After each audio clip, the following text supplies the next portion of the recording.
الحمد للہ رب العالمین والصلاة والسلام علی سید المرسلین وعلی آلہ واصحابہ وازواجہ وذریاتہ وعلماء امتہ واہل طاعتہ اجمعین، اما بعد فاعوذ باللہ من الشیطان الرجیم، بسم اللہ الرحمن الرحیم۔ حامیم والکتاب المبین، انا انزلناہ فی لیلۃ مبارکۃ انا کنا منذرین فیہا یفرق کل امر حکیم امرا من عندنا انا کنا مرسلین۔ صدق اللہ العظیم وصدق رسولہ النبی الامی الکریم، ونحن علی ذلک لمن الشاہدین والشاکرین، والحمد للہ رب العالمین۔ محترم دوستو، بزرگوں، عزیز بھائیوں، ہم سب حضرات جانتے ہیں کہ الحمدللہ رجب کا مہینہ بھی ختم ہو گیا اور شعبان کا مہینہ شروع ہو چکا ہے۔ اب ان قریب شعبان کے مہینے میں جو 15ویں شعبان جس کو ہم کہتے ہیں، جن کو شب برات کہا جاتا ہے،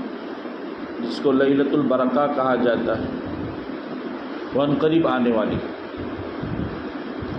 اللہ کے نبی علیہ الصلاۃ والسلام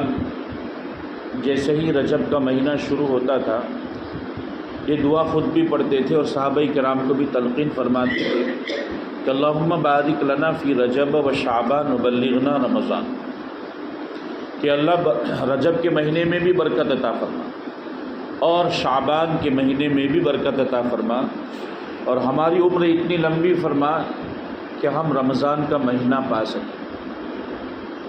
یعنی اللہ کے نبی علیہ السلام اللہ تبارک و تعالیٰ سے درازی عمر کی دعا فرماتی تھی کہ اللہ ہماری عمر اتنی ہو کہ ہم رمضان کا مبارک مہینہ حاصل کر سکیں۔ اس سے معلوم ہوتا ہے کہ اللہ کے نبی علیہ الصلاۃ والسلام رجب کے مہینے ہی سے رمضان المبارک کی تیاری شروع فرما دیتے تھے، اور جیسا کہ بعض روایتوں سے پتہ چلتا ہے، حضرت عائشہ صدیقہ رضی اللہ تعالیٰ عنہ فرماتی ہیں کہ حضور اکرم صلی اللہ علیہ وسلم رمضان کے علاوہ شعبان کے مہینے میں سب سے زیادہ روزے رکھا کرتے تھے۔ پھر جب اخیر دن ہوتے تھے، یعنی شعبان کے اخیر دن ہوتے تھے اور رمضان المبارک شروع ہونے والا ہوتا تھا، تو اس وقت کچھ دنوں پہلے روزہ رکھنا چھوڑ دیتے تھے تاکہ رمضان کے لیے نشاط پیدا ہو اور رمضان کے لیے کچھ اپنے جسم کو تیار کر دیں، ورنہ اکثر حضور اکرم صلی اللہ علیہ وسلم اس مہینے میں روزے رکھا کرتے تھے۔ حضرت عائشہ صدیقہ رضی اللہ عنہا نے حضور اکرم صلی اللہ علیہ وسلم سے پوچھا، یا رسول اللہ صلی اللہ علیہ وسلم، کیا بات ہے، میں آپ کو اس مہینے میں سب سے زیادہ روزہ رکھتے ہوئے دیکھتی ہوں۔ تو آپ صلی اللہ علیہ وسلم نے فرمایا کہ یہ شعبان کا مہینہ جو رجب اور رمضان کے درمیان کا مہینہ ہے، یہ اس میں اللہ تبارک و تعالیٰ کے بارگاہ میں بندوں کے اعمال پہنچائے جاتے ہیں۔ تو میں اس بات کو پسند کرتا ہوں کہ جب میرے اعمال اللہ تبارک و تعالیٰ کے دربار میں پہنچائے جائیں، ایسے وقت میں روزے سے۔ اور آپ نے فرمایا کہ یہ وہ مبارک مہینہ ہے شعبان کا کہ جس میں لوگ غفلت سے اس کو گزار دیتے، یعنی زیادہ تر اس کی طرف توجہ نہیں کرتے، ایسا فرمایا اللہ کے نبی علیہ الصلاۃ والسلام۔ تو بہرحال یہ شعبان کا مہینہ ہے، اور جیسا کہ میں نے آپ حضرات کے سامنے آیت کریمہ پڑھی، اللہ تبارک و تعالیٰ فرماتے ہیں حامیم والکتاب المبین۔ اللہ تبارک و تعالیٰ قرآن مجید کی قسم کھاتے ہیں، اس کے بعد فرمایا کہ انا انزلناہ فی لیلۃ مبارکۃ، کہ ہم نے قرآن مجید کو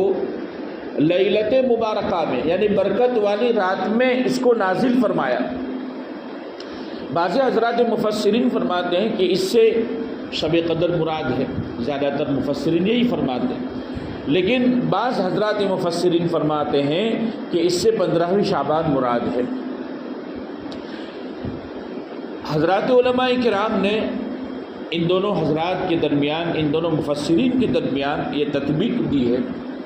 کہ اللہ تبارک و تعالیٰ یہ فرمانا چاہتے ہیں کہ ہم نے قرآن مجید کو مبارک رات میں نازل کیا۔ اللہ تبارک و تعالیٰ یہ فرمانا چاہتے ہیں کہ ہم نے قرآن مجید کے نازل ہونے کا فیصلہ اس مبارک رات میں کیا، یعنی شب برات میں۔ اور شب قدر کے اندر جیسا کہ اللہ تبارک و تعالیٰ قرآن مجید میں فرماتے ہیں اِنَّا أَنزَلْنَاهُ فِي لَيْلَةِ الْقَدْرِ، تو شب قدر کے اندر اللہ تبارک و تعالیٰ نے قرآن مجید کو لوح محفوظ سے آسمان دنیا تک نازل فرمایا، اور پھر اللہ تبارک و تعالیٰ نے آہستہ آہستہ آسمان دنیا سے حضور اکرم صلی اللہ علیہ وسلم کے قلب مبارک پر نازل فرمایا۔ تو یہ حضرات علماء کرام نے تطبیق دی ہے۔ تو بہرحال اس سے کوئی بھی رات مراد ہو، جیسا کہ میں نے کہا کہ بعضی حضرات فرماتے ہیں کہ شب برات مراد ہو، تو اس سے معلوم ہوتا ہے اللہ تبارک و تعالیٰ فرماتے کہ فیہا یفرق کل امر حکیم، یعنی اس میں اہم کام کے متعلق فیصلے کیے جاتے ہیں۔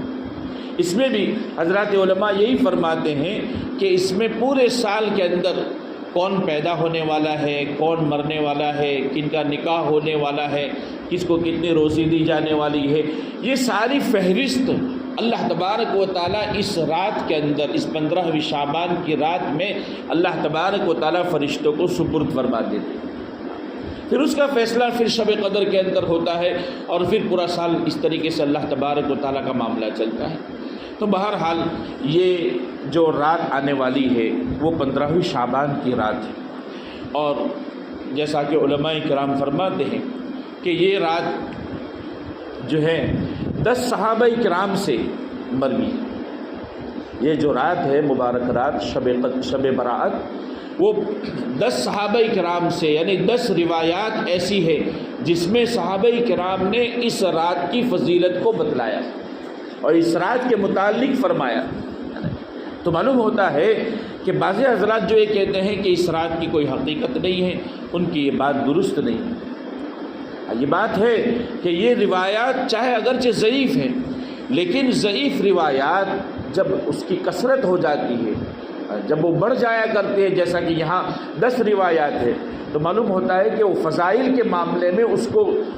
کو استعمال کیا جا سکتا ہے، اس کا اعتبار کیا جا سکتا ہے۔ تو اس سے معلوم ہوتا ہے کہ شب برات کی حقیقت ہے۔ شب برات جو 15ویں شعبان کی جو رات ہے اس کی کوئی حقیقت ہے، اور یہ بہت بڑی رات ہے، جیسا کہ میں نے آپ حضرات کے سامنے بھی آیت کریمہ پڑھی، اور اللہ کے نبی علیہ الصلاۃ والسلام سے بھی مروی ہے۔ اللہ کے نبی علیہ الصلاۃ والسلام کے متعلق حضرت عائشہ صدیقہ رضی اللہ تعالیٰ عنہا فرماتی ہیں کہ ایک مرتبہ رات میں حضور اکرم صلی اللہ علیہ وسلم میرے ساتھ بستر پر آرام فرماتے، میں نے دیکھا کہ رات کا کچھ حصہ جب گزر گیا تھا تو آپ صلی اللہ علیہ وسلم اٹھے، اور اٹھنے کے بعد آپ نے آہستہ سے کواڑ کو کھولا، اس طریقے سے کھولا کہ سونے والے نہ جاگیں، اور آہستہ سے دروازے کو بند کیا، اور اس کے بعد آپ صلی اللہ علیہ وسلم گھر کے اندر سے تشریف لے گئے۔ حضرت عائشہ صدیقہ رضی اللہ عنہ فرماتی ہے کہ میرے دل میں یہ خیال آیا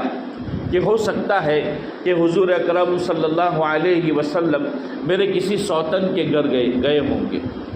اس وجہ سے میں آپ صلی اللہ علیہ وسلم کے پیچھے پیچھے چلی۔ میں نے دیکھا آپ صلی اللہ علیہ وسلم تشریف لے جا رہے ہیں، یہاں تک کہ جنت البقیع میں تشریف لے گئے،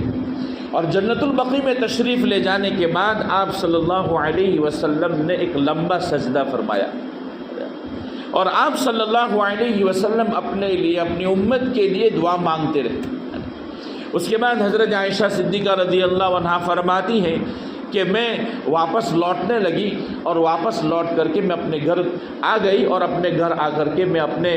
بستر پر لیٹ گئی۔ تھوڑی ہی دیر میں آپ صلی اللہ علیہ وسلم تشریف لائے،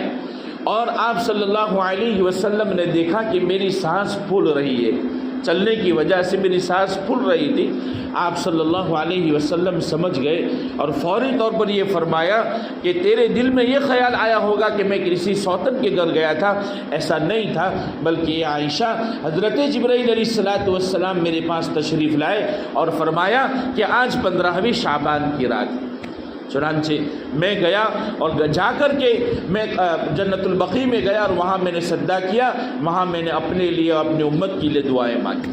اس کے بعد آپ صلی اللہ علیہ وسلم نے حضرت عائشہ صدیقہ رضی اللہ عنہا سے اجازت چاہی کہ اگر تیری اجازت ہو تو میں 2 رکعت نماز پڑھ لیتا ہوں۔ آج چونکہ 15ویں شعبان کی رات ہے، اس لیے میرا دل چاہتا ہے کہ میں کچھ عبادت کروں۔ حضرت عائشہ صدیقہ رضی اللہ عنہا فرماتی ہیں کہ میں نے آپ صلی اللہ علیہ وسلم کو اجازت دے دی۔ حضرت عائشہ فرماتی ہیں کہ آپ صلی اللہ علیہ وسلم کھڑے ہوئے اور میں نے دیکھا کہ آپ صلی اللہ علیہ وسلم نے لمبا قیام کیا، پھر رکوع کیا تو لمبا رکوع کیا، پھر اس طریقے سے قومہ کیا، اس طریقے سے سجدہ کیا، اور اتنا لمبا سجدہ کیا، اتنا لمبا سجدہ کیا۔ حضرت عائشہ رضی اللہ عنہا فرماتی ہے کہ مجھے یہ احساس ہونے لگا کہ کہیں آپ صلی اللہ علیہ وسلم کی روح تو قبض نہیں ہو گئی۔ چنانچہ میں نے آپ کے انگوٹھے کو تھوڑا ہلا کر کے دیکھا تو پھر مجھے حرکت محسوس ہوئی تو میں سمجھ گئی کہ نہیں، آپ صلی اللہ علیہ وسلم زندہ ہیں۔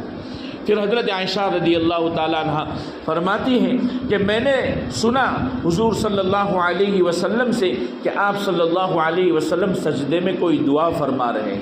تو میں نے سنا کہ آپ صلی اللہ علیہ وسلم یہ دعا فرما رہے تھے، اللہم انی اعوذ بک بمعافاتک من عقوبتک،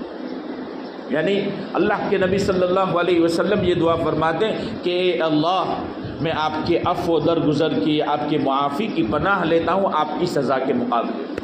وَأَعُوذُ بِرِضَاكَ مِن سَخَطِكَ، اور آپ کی رضامندی کی، آپ کی خوشنودی کی پناہ چاہتا ہوں آپ کے سختی اور آپ کی ناراضگی کے مقابلے، وَأَعُوذُ بِكَ مِنْكَ جَلَّ وَجْهُكَ، اور میں اے اللہ آپ کی ذات اتنی بلند و بالا ہے اور آپ سزا دینے کے اوپر قادر ہے، اس وجہ سے میں آپ ہی کے پاس آ کر کے آپ کی پناہ لیتا ہوں۔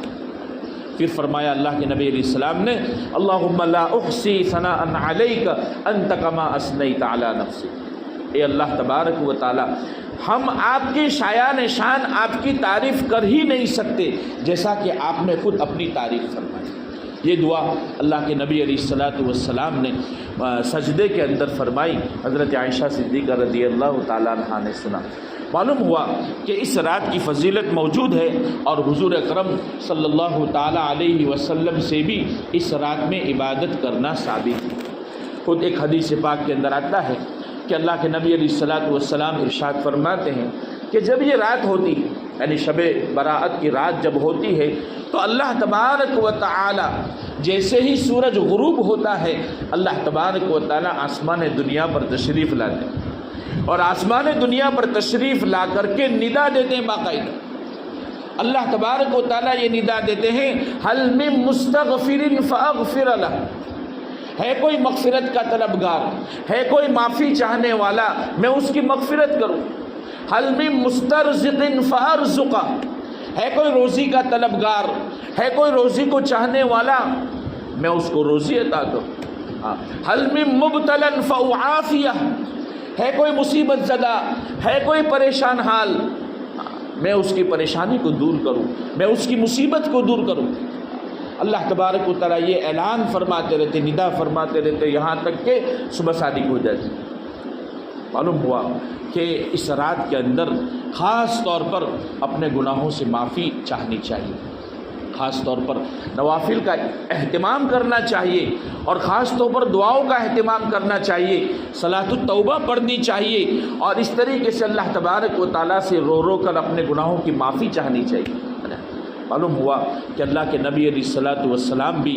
اس رات کے اندر عبادت فرمایا کرتے تھے اور اس طریقے سے اس رات کی عبادت ہمیں معلوم ہوتی ہے۔ بعض روایتوں سے پتہ چلتا ہے مختلف صحابہ کرام نے جیسے جیسے انہوں نے سنا اور جیسے جیسے ان کو یاد رہا اس اعتبار سے انہوں نے کہا کہ اللہ کے نبی علیہ السلام فرماتے ہیں کہ اس رات میں اللہ تبارک و تعالیٰ لوگوں کی مغفرت فرماتے ہیں، لیکن کچھ لوگ ایسے ہیں کہ جن کے اللہ تبارک و تعالیٰ ایسی بڑی رات میں بھی مغفرت نہیں کرتے۔ اس میں سے بعض صحابہ کرام سے الگ روایت ہے، کچھ صحابہ کرام سے دو چیزیں، کچھ صحابہ کرام سے 3 چیزیں۔ بعض حضرات فرماتے ہیں کہ آپ صلی اللہ علیہ وسلم نے فرمایا کہ جو والدین کا نافرمان ہوتا ہے اللہ تبارک و تعالیٰ اس رات میں اس کی مغفرت نہیں فرماتے۔ اللہ کے نبی علیہ الصلوۃ والسلام سے بعض روایتوں سے پتہ چلتا ہے کہ آپ نے فرمایا کہ جو یعنی اپنے ازار کو ٹخنوں کے نیچے لٹکانے والا ہو اس کی بھی اللہ تبارک و تعالیٰ مغفرت نہیں کرتے۔ جو مدمن خمر یعنی جس کا جو ہمیشہ جس کی ایک لت پڑی ہو شراب کی، ہمیشہ شراب کی جو لت پڑی ہو اس کی بھی اللہ تبارک و تعالیٰ اس رات میں مغفرت نہیں کرتے ہیں۔ اسی طریقے سے جو قاطع رحم ہوتا ہے یعنی رشتے ناطے کو جو توڑنے والا ہوتا ہے اللہ تبارک و تعالیٰ ایسی رات میں اس کی مغفرت نہیں کرتے ہیں۔ اسی طریقے سے بہت سارے اسی طریقے سے جو قتل نفس کرنے والا ہے یعنی لوگوں کو مارنے والا ہے، جان سے مار ڈالنے والا ہے، اللہ تبارک و تعالیٰ ایسے لوگوں کی بھی اس رات میں ان کی مغفرت نہیں کرتے ہیں۔ اسی طریقے سے جو کینہ رکھنے والا ہے، جو بغض رکھنے والا ہے، عداوت رکھنے والا ہے، اللہ تبارک و تعالیٰ ایسے لوگوں کی اس رات میں مغفرت نہیں کرتے ہیں۔ تو دوستو ہمیں اپنے گریبان کے اندر سوچنا چاہیے کہ ہم کس گناہ کے اندر مبتلا ہے، تو ہمیں چاہیے کہ اس رات کے آنے سے پہلے ہم کیا کریں، سچی اور پکی توبہ کریں۔ اسی وجہ سے حضرات علماء کرام فرماتے ہیں کہ جو رمضان کا جو مبارک مہینہ آنے والا ہے اس سے پہلے گویا اللہ تبارک و تعالی ہمیں متوجہ کرنا چاہتے ہیں، ہمیں متنبہ کرنا چاہتے ہیں کہ اے لوگوں 11 مہینے تک تم بہت اللہ تبارک و تعالی سے دور رہے، مسجدوں سے دور رہے، قرآن سے دور رہے، دین سے دور رہے، نمازوں سے دور رہے۔ 11 مہینے تم نے بہت دنیا کما لی، 11 مہینے تم نے بہت گناہوں کے اندر ملوث رہے۔ یہ وہ رات ہے اللہ تبارک و تعالیٰ دے رہے ہیں، اس میں سچی پکی توبہ کر لو، اس میں سچی پکی توبہ کر کے اپنے گناہوں کی معافی کرا لو اور اس بات کا عزم مصمم کر لو کہ اب سے ہم گناہ نہیں کریں گے۔ یہ رمضان کا مبارک مہینہ آئے گا صحیح طریقے سے ہم گزاریں گے، جس طریقے سے اللہ کے نبی صلی اللہ علیہ وسلم راضی ہوتے ہیں، اللہ تبارک و تعالیٰ راضی ہوتے ہیں، اس طریقے سے ہم پورے رمضان المبارک کے مہینے کو گزاریں گے۔ تو گویا اللہ تبارک و تعالیٰ ہمیں تیار کرنا چاہتے ہیں کہ رمضان سے پہلے تیار ہو جاؤ، اس رات میں پاک صاف ہو جاؤ، اپنے گناہوں سے پاک صاف ہو جاؤ، ساری گندگیوں سے، ساری جو ہے یعنی ساری چیزوں سے، ایسی گندی چیزوں سے جو ہے دور ہو جاؤ۔ اللہ تبارک و تعالیٰ دوستو یہ کہنا چاہتے ہیں، میں آپ حضرات کے سامنے ابھی میرے پاس وقت نہیں ہے ورنہ میں آپ حضرات کو سنانے والا تھا کہ ہمارے جو بزرگان دین ہیں دوستو، نہ صرف یہ کہ وہ شب برات کے اندر بلکہ ان کے لیے ہر رات شب برات تھی، ان کے لیے ہر رات شب برات تھی، یعنی پورا سال وہ اللہ تبارک و تعالیٰ کی بارگاہ میں اللہ تبارک و تعالیٰ کے لیے رات کو گزارتے تھے۔ حضرت امام ابو حنیفہ رحمۃ اللہ علیہ کے متعلق یعنی بہت زیادہ مشہور ہے کہ وہ 40 سال تک انہوں نے عشاء کے وضو سے جو ہے فجر کی نماز پڑھی۔ معلوم ہوا کہ نہ صرف یہ کہ شب برات میں عبادت کرتے تھے بلکہ پورے سال عبادت کرتے تھے۔ خود حضور اکرم صلی اللہ تعالیٰ علیہ وسلم کے متعلق آتا ہے، حضرت عائشہ صدیقہ رضی اللہ تعالیٰ عنہ فرماتی ہیں کہ حضور اکرم صلی اللہ علیہ وسلم اتنی عبادت کرتے تھے کہ آپ کے پاؤں مبارک پر ورم آ جاتا تھا۔ حضرت عائشہ فرماتے ہیں کہ آپ کیوں اتنا تھکتے ہیں، کیوں اتنی زیادہ محنت کرتے ہیں؟ اللہ کے نبی علیہ الصلوۃ والسلام نے ارشاد فرمایا افلا احب ان اکون عبدا شکورا، کہ میں اس بات کو پسند نہیں کرتا ہوں کہ اللہ تبارک و تعالیٰ کا شکر گزار بندہ بنوں۔ حضرت عائشہ نے فرمایا کہ یا رسول اللہ آپ تو بخشے بخشائے ہیں، اللہ تبارک و تعالیٰ نے یعنی پہلے گناہوں کو بھی معاف کر دیا، بعد کے گناہوں کو بھی معاف کر دیا۔ تو حضور اکرم صلی اللہ علیہ وسلم نے یہ جواب دیا۔ تو دوستو اس طریقے سے بہت سارے ایسے واقعات ہیں کہ جس میں ہمارے اسلاف کے بھی ایسے واقعات ہیں، صحابہ کرام کے بھی ایسے واقعات ہیں کہ نہ صرف یہ کہ وہ شب برات میں رات کو جاگتے تھے، رات میں عبادت کرتے تھے، بلکہ ہر شب میں وہ اللہ تبارک و تعالیٰ کے سامنے کھڑے ہو جاتے تھے، پوری رات عبادت کے اندر گزار دیا کرتے تھے۔ ایسی عبادت تو ہم سے اگر نہ ہو سکے تو کم سے کم دوستو ہم یہ کریں، 1 منٹ میرے پاس ابھی باقی ہے، ہم کم سے کم ہم یہ کریں کہ اس میں جو ہے پارٹی بازی سے، شب برات کی جو رات ہے اس میں پارٹی بازی سے، ادھر ادھر گھومنے سے، بازاروں میں گھومنے سے، ہوٹلوں کے اوپر گھومنے سے اپنے آپ کو بچائیں۔ اگر رات کو نہ جاگنا ہے، عشاء کی نماز پڑھو، جا کر کے سو جاؤ اور فجر کی نماز میں جماعت کے ساتھ فجر کی نماز پڑھو، یا پھر کم سے کم یعنی ہم گھر جائیں اور گھر جا کر کے ہم سے جو بھی عبادت ہو سکے، چاہے 2 رکعت نماز پڑھے، 4 رکعت نماز پڑھے، اللہ تبارک و تعالیٰ سے رو رو کر مانگے۔ قرآن کی تلاوت کا اگر ہمیں موقع مل جائے تو قرآن مجید کی تلاوت کرے دوستو، ہے نا؟ اس طریقے سے ایسی عبادت کرے کہ جس میں ہم ہیں اور ہمارا اللہ ہے، ہم ہیں اور ہمارا اللہ۔ بھائی لوگوں کو دکھانے کے لیے ہمیں کیا عبادت کرنے کی ضرورت ہے؟ تو اس واسطے دوستو اللہ تبارک و تعالیٰ سے ہم دعا کرتے ہیں کہ اللہ تبارک و تعالیٰ اس رات کو وصول کرنے کی بھی توفیق عطا فرماوے۔ اللہ تبارک و تعالیٰ جو رمضان کا مبارک مہینہ آ رہا ہے اس میں بھی ہمیں عافیت کے ساتھ پورا رمضان کا مہینہ گزار دیں، اور صحیح معنی میں جیسے اللہ تبارک و تعالیٰ چاہتے ہیں ایسی عبادت کرنے کی ہمیں اور آپ کو توفیق عطا فرماوے۔ وآخر دعوانا الحمدللہ رب العالمین۔